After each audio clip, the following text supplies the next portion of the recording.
Bienvenidos to Despierta Boricua Pro Libertad's video podcast on YouTube. I'm your host, Benjamin Ramos of the Pro Libertad Freedom Campaign. And from time to time, I'll bring you a podcast about the news, culture, and politics from La Isla de Puerto Rico and throughout the Boricua diaspora. On today's segment, I'm going to be speaking with Isati Cintron Rodriguez of New York Contra Esencia and Climate Trace, who'll be discussing with us the Esencia construction plan that's taking place in Puerto Rico, the very controversial construction project that a lot of people have a lot to say about. So welcome to Despierta Boricua, Isati. Welcome. Thank you so much for having me here. I'm very happy Wonderful. to be here. Yeah. We are very glad to have you. Tell us a little bit about the two organizations you represent. You're here with New York Contra Esencia, and you're also here with Climate Change. So tell us a Yes. little bit about them. Yeah. So Climate Trace is my own organization, and we work with communities on the ground in Puerto Rico. We fight for the right for participation and the right to stay, permanecer in our island, which, as you may know, has becoming increasingly hard. But we work for climate justice and making sure that we are pushing for policies as well as the solutions that we know that we have um, in the front lines. New York Contra Esencia is not an organization, it's a coalition. It's a coalition of different organizations based in New York City that are mobilizing because of this huge, impactful and you know, sadly and badly named development that we have in Cabo Rojo.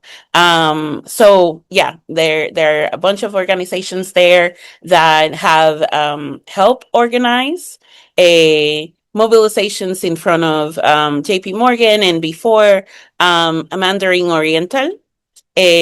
So we have there both organizations and individuals that are coming together to support the actions on the island, because we know that this project that we're going to get more into in this segment is just the start. It will serve as a blueprint to allow for even more bubble cities and luxury developments to be created in Puerto Rico. Let's get into it, Isatis. I mean, again, Esencia is on the minds of a lot of us in the diaspora on the island. And when you look at the media in Puerto Rico, Esencia is the greatest thing that's going to happen to Puerto Rico. Esencia, la cosa más buena, it's going to bring more jobs, it's going to bring more tourism, it's going to bring all of this great stuff. So tell me, Isatis, how much of that is true and how much of that is not? Ah, I mean, these people are masters of greenwashing. So they use claims of sustainable development, and they have come so far. They have gone so far as to claim that golf courses are part of green areas, and even calling landscape areas like manicured areas as part of what they call like greenery and green corridors. So it's important to know, right? Like I'll go back to before I start to get into what they say and what they don't, to kind of contextualize the project for those that might be hearing it for the first time or don't realize the scale of this project. Because right now, some people think that it is a hotel, and it is not. Like we're talking about 2,000 acres of land that is being tried for development for the government, and the developers are trying to change the law to utilize this land. To put that into perspective, that is 3 times Old San Juan, from Escambron to Fortaleza. So this is not a small project. This is one of the biggest development that has been proposed as a in one go in Puerto Rico.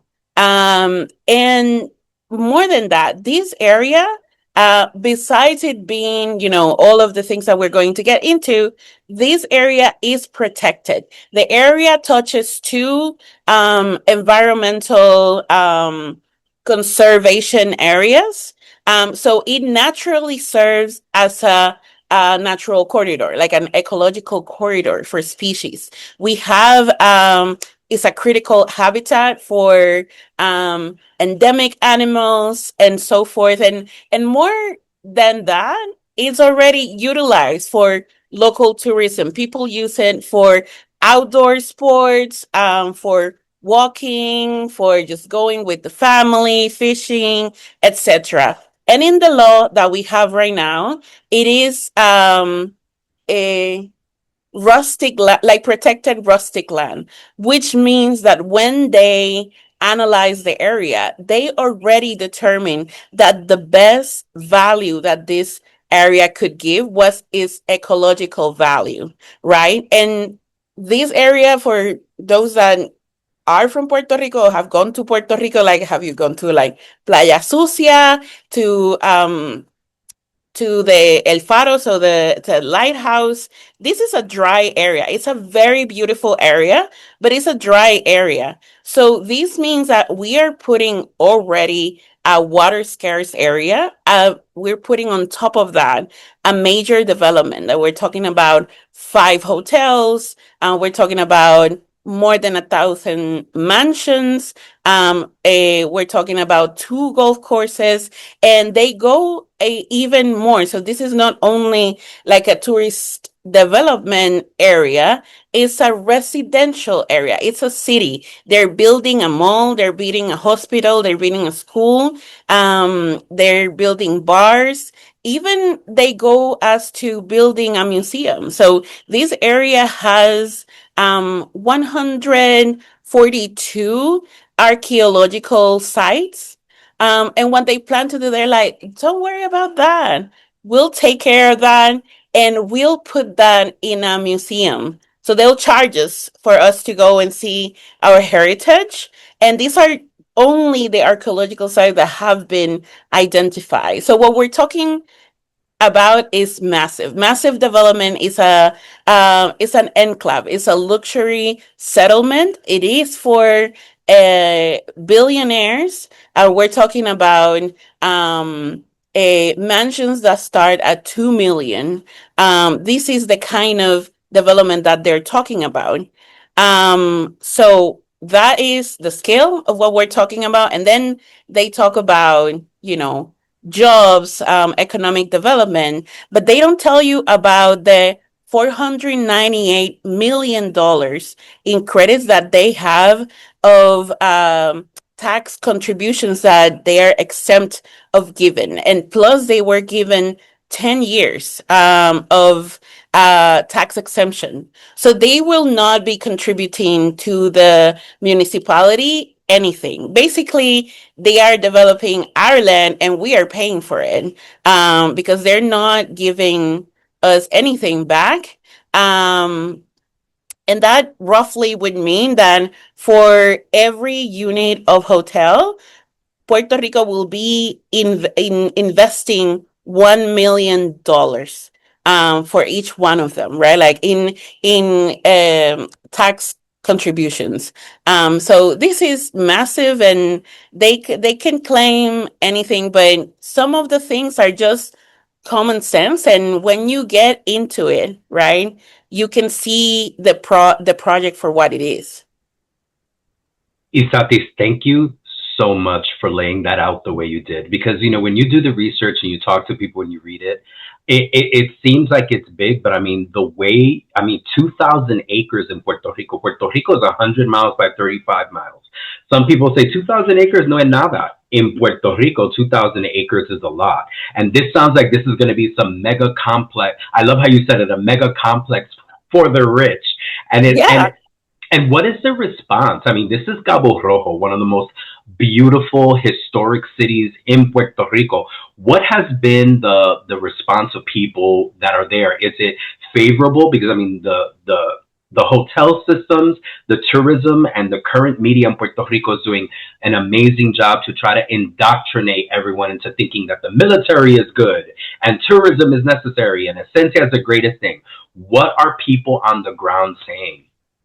Well, people are concerned. People are concerned because you have to remember that this area, Cabo Rojo, is a tourism place, but most of the tourism of Cabo Rojo comes from working families. So working families, I remember growing up and every summer packing up all of my family and going to Cabo Rojo to spend the weekend, like in some like cabin by the beach, with its beautiful waters.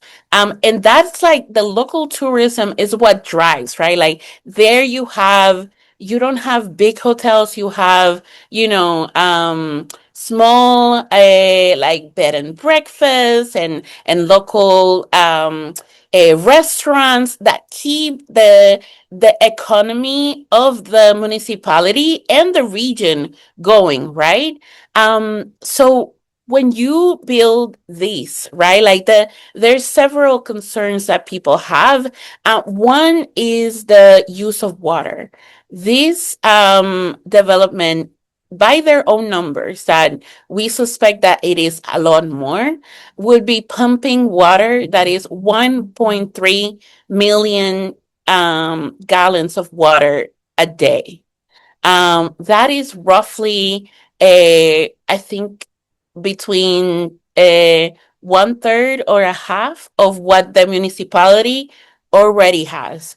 Now, again, I said before that this area is very dry, and the water supply is a it's a subterranean aquifer. So that aquifer is connected to the agriculture valley that is in the next municipality, which is the agricultural valley of Lajas. Um, and that is a key area, both for water security in Puerto Rico and for food security. When you pump more water than an aquifer can restore, what you are threatening, right? Besides, the water that people are consuming, is that you might salinize the area. Like the water, because you're pumping more water that you're putting in. So then, you have the water from the ocean coming in, and once that water gets inside that well, you have contaminated the well and it's no longer drinking water. So they have this in mind because they know that there is not enough water, to put desalinization plants. um, Now, what happens when that is not enough, right? Like, are you going to keep pumping to the point that you're going to be affecting the agricultural valley, right? Like, already Puerto Rico has a very serious problem of food security, in which we import 93% of our food. There is a lot of efforts to make sure that we are returning to the land and we are increasing the percent that we are producing. But this is an important area. It's like the one of the most important areas in Puerto Rico. So that is one concern. Then the concern is that when you build a luxury settlement for the rich, and you have there like restaurants, bars. This is like an all inclusive city in which, like we see this model being implemented everywhere. And these developers are known for this, right? Like we're talking about the Reuben brothers. The Reuben brothers are one of the wealthiest family that lived in London, but they are Israelis. Like these people know what settlement is. And from the top. we see that what they are trying to build is not something that is integrated with the community. It is something that is exclusive. This is to provide, a very curated experience for the tourist. That tourist is not going to go to Maria on the street to buy her pinchos or empanadillas. No, they're going to buy everything in there to some complex that already do not pay taxes into our system. So none of that economic development that they want to uh, that they want to paint for us is really going to reach any of the communities or any of the um, surrounding area. Now, another thing that they claim is that they're going to be creating a 950 positions, like employment opportunities. They don't say if these are direct or indirect. Um, let us be clear. In Puerto Rico, people are trying to get by with what they have. Like people are pushed to have 2 to 3 jobs. These kinds of the jobs that they will be offering are not long term, and they are not going to be providing, you know, a living wage. This is just going to be pushing people into the service industry, right? Like into serving, and being exploited to serve the rich that are just coming to just like be and have a great time in their vacations.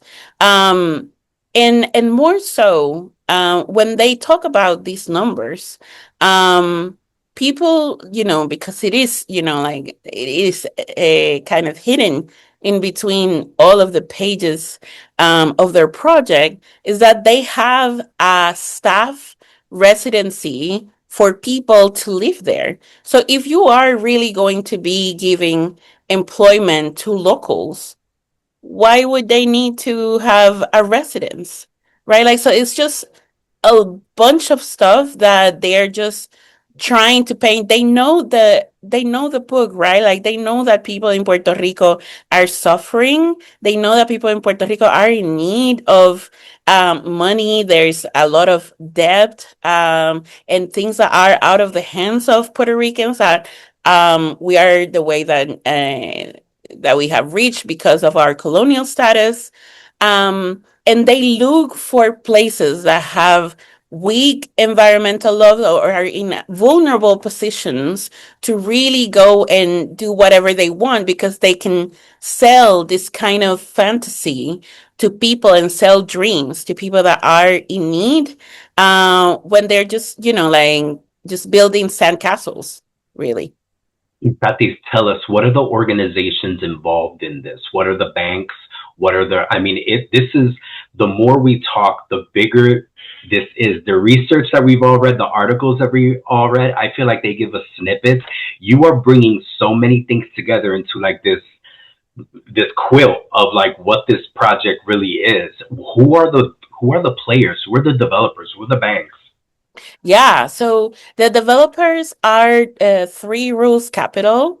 This is like a starting developing a company that has doesn't have any projects in Puerto Rico by itself, right? Like they kind of came together, and this is, like their breakthrough moment with Esencia, like their big shot. Um, so they don't have experience in our market, and also not with this kind of project. But what is more significant for us are the financial backers. Who is funding this project? And that is, as I said, the Reuben brothers, but also JP Morgan. So Chase provided support for this project, and is currently funding, the ecocide that will be happening in Cabo Rojo, and the drought in for the local residents. Um, And then we have at least already established three hotel operators. That is Rosewood, the Mandarin Oriental, and Amman. All three have a constellation of environmental damages that they have left like in their history, but also exploitation of employees and acquiring indigenous land. So they, for example, Amman has a hotel in Utah, in indigenous land, in which they sell the hotel as having these indigenous practices. But they have been accused by the indigenous community, you know, of it being a land grab, but also appropriating their culture without, any kind of consent. Which, going back to the archaeological sites, seems very aligned with what they are trying to sell, right? Like, so this is just a smokescreen to try to paint themselves as these great hotels and development that integrates the community in their practices and sustainability. But when you really look at what they're selling, you can see that none of that is true. Yeah, they're going to create these BS hotels where they're going to have a couple of people, playing drums and tocando salsa. And look, everyone, the local flavor, and then Yeah, kick those people out. And I mean, again, this is like creating a little mini vacation colony within the colony. right. Um, oh, so much to ask, Isatis. How are the politicians pushing this? Because when you read the media, the PNP is acting like this is going to save Puerto Rico. How else are some of the local politicians talking about this? Like, what is it that we're hearing? Well, that is locally, um like, I would like to like also say that all of these has been possible because there is a coalition in Cabo Rojo that's called Defiende Cabo Rojo that we are supporting, right? Like everything that happened in the diaspora, and I'm in Puerto Rico, but I partake on like diaspora, is because of them. They have been mobilizing, they have been analyzing everything and kind of dismantling everything. And we have been there with them and analyzing the technical documents. And that includes also talking with local politicians. So, for example, there was last year a town hall that we had in Cabo Rojo. And there was you know, uh, there was so many people that were for defending the land and like against Esencia that they had to create 4 days to cover everyone talking. And 4 full days. This is not like 1 hour. We're talking about arriving at 9 a.m. and leaving at 5 p.m. And you could hear people outside, like banging pots and everything. So everyone had like their turn. Um, and the only two people that showed up and showed support at the time was the mayor of Cabo Rojo and the mayor of San German.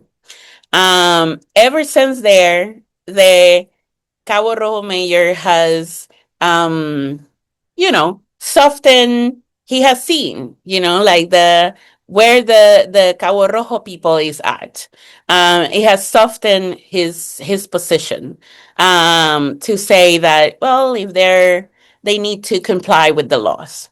And then we saw, but we see that there is this vision from the top right? Like we see the governor, we see the head of the Senate, and we see others that, their vision of the future of Puerto Rico or the progress of Puerto Rico is this, right? Like it's a Puerto Rico where we have rich people that are coming in and from US, and like just having a Puerto Rico, like we saw that on the chat that was leaked of Ricky, right? On Puerto Rico sin puertorriqueños. So this is how they implement that on the how they implement that, right? Like on day to day.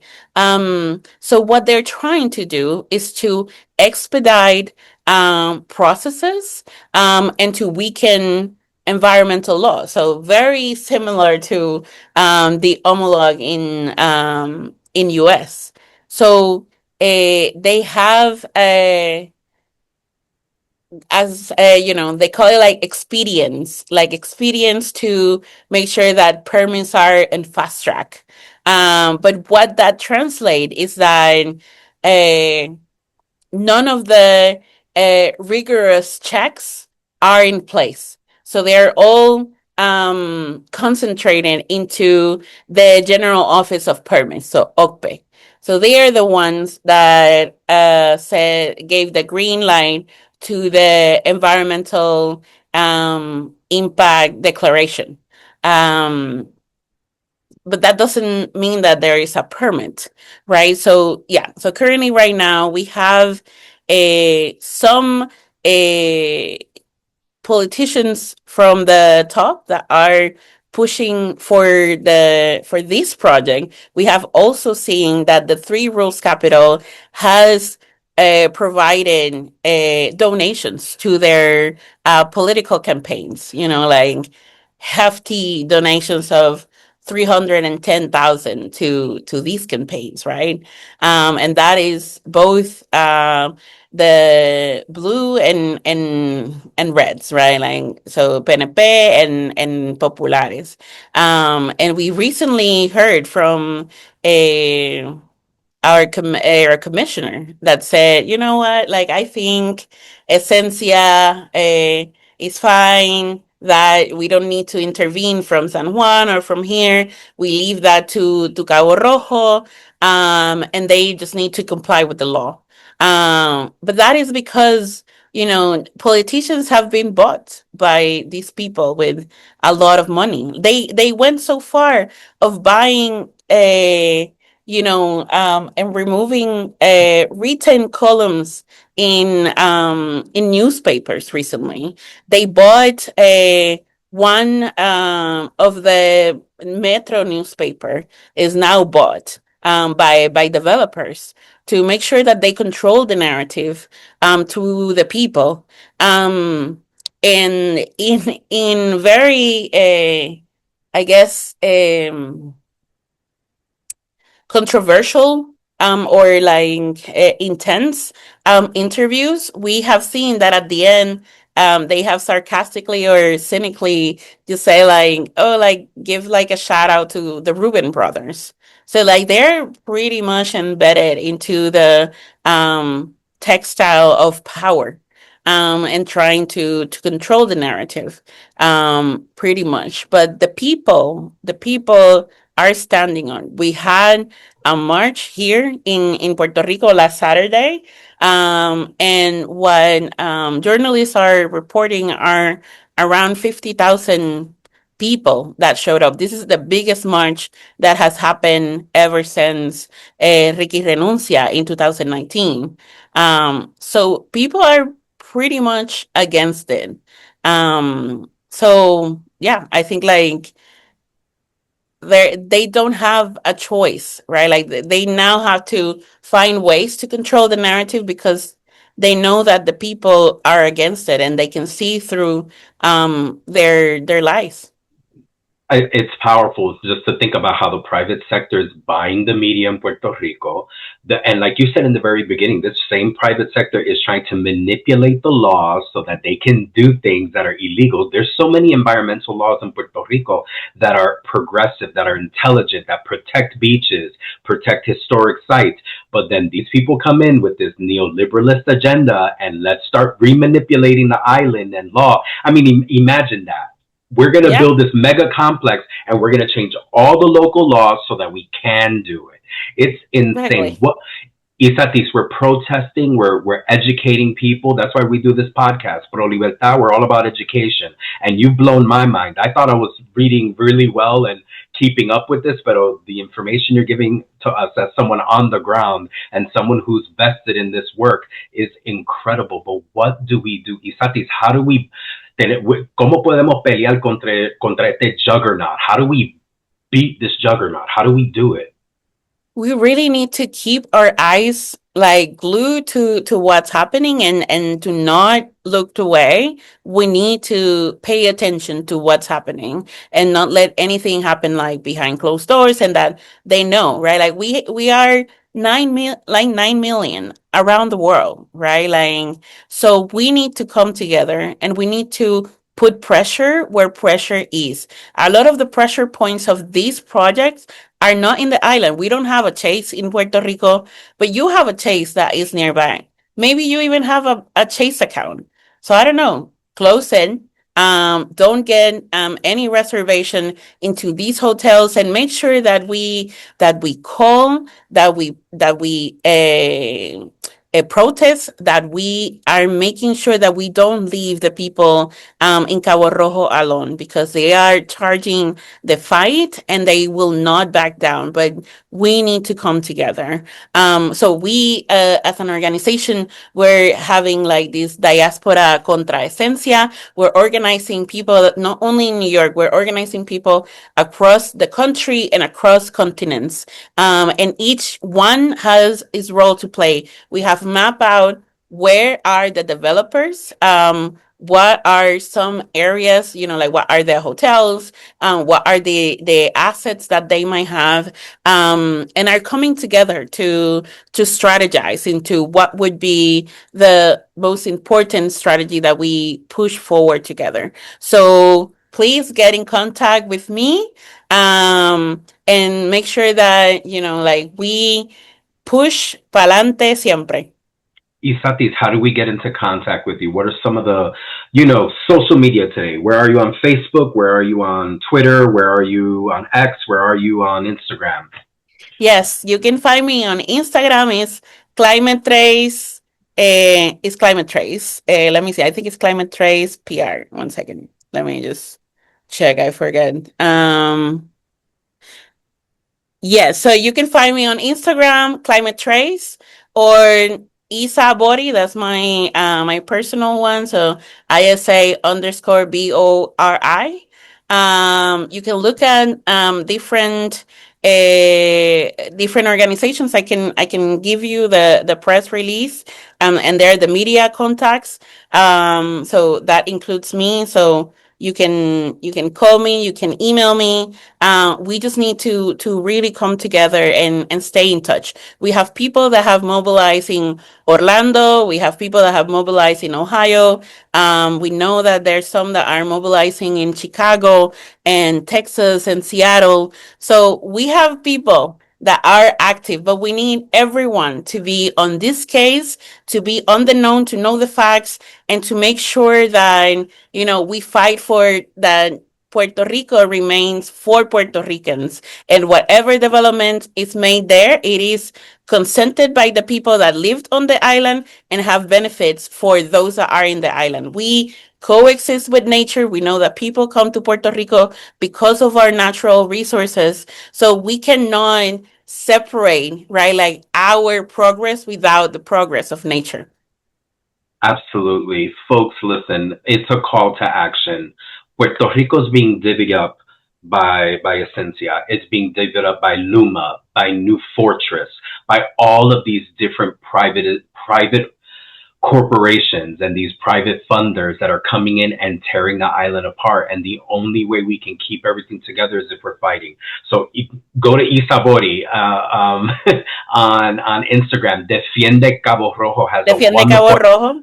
Has a wonderful Instagram. Go do the research, get into contact with people. In New York City, there was a wonderful protest, I believe, last Friday, Yes. downtown in front of JP Morgan. It was very well attended. It was wonderful, powerful. Look up New York contra Esencia. Those of us that are New Yorkers, those of us that are Boricuas based in New York City, New York contra Esencia.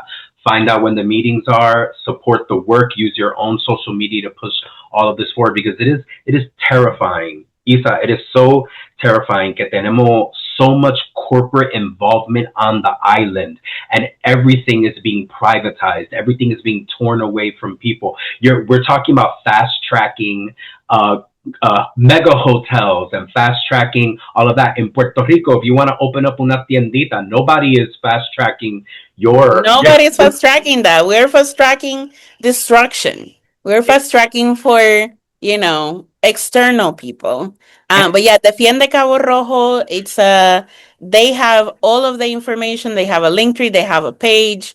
Esencia Nova. .org, I believe, is the page. I will get that to you. I don't remember because they had different versions, and there are like all of the details.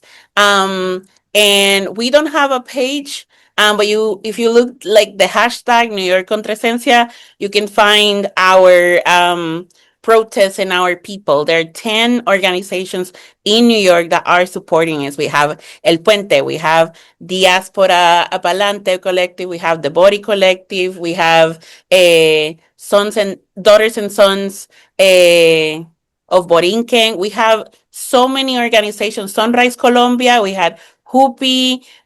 We have so many people that are joining us, and this is an ever growing coalition, right? Like we just come together, with our different missions, with our different visions to make sure that we can fight this. So yeah, just please contact any of us. That's why I say I will send you our contacts. So you can email us, you can call us. We just want to some people, and you don't need to be organized. You don't need to be of any organization. We have individuals that are just joining in their own accord. The coalition, the idea is just to some forces, right? So yeah, just come over. And this is not, this is not only about Cabo Rojo. Like we know this is just like the punta de lanza that are going to set the blueprint for all of the others. We have Moncayo, we have developments that are threatening Loiza. So this is the time that we stop this, right? Like if we let this pass, we are just giving up so much space for harder fights that are coming up. So this is the time to act. Absolutely. And you know what, Isatis, I'll be in contact because Pro Libertad is going to be definitely stepping up and supporting more of what's going on.